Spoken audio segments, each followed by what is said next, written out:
بۆ دابینکردنی موچەی هەرێم چاوەکان دەگەڕێنەوە سەر دادگای فیدراڵی و سەرۆکی دادگاکەش یەکەم هەنگاوی دەست پێ کرد. حکوومەتی هەرێم بۆ وەڵامدانەوەی داواکاریەکەی بەغدا کۆ دەبێتەوە. ستاندەریش داواکاریەکەی بەغدا ئاشکرا دەکات. دابەشکردنی موچەی مانگی حەوت لە عێراق دەستی پێکرد و بڕیاریش لەسەر موچەی هەرێم نەدرا.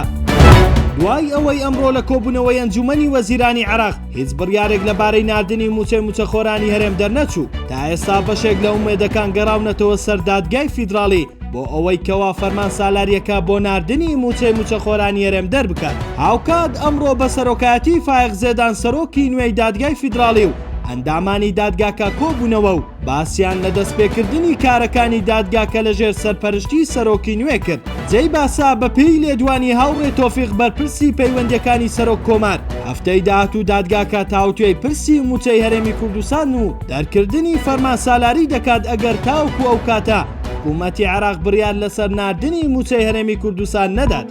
بەغدا داوای ڕادەستکردنی دۆسیەی نەوت لە هەرێمی کوردستان دەکات.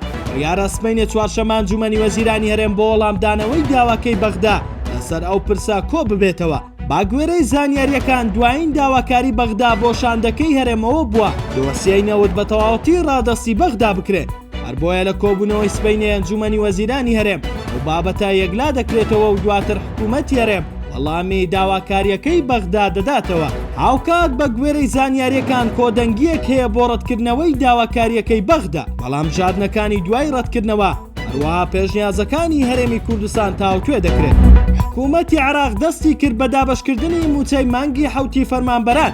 هاوکات سەرڕای ئەوەی ئەمڕۆ وەزیرەکانی پارتی گەڕانەوە کۆبوونەوەی ئەنجومەنی وەزیرانی عێراق، هەروەها وەزیرەکانی یەکێتیش ئامادەی کۆبوونەوەکە بوون.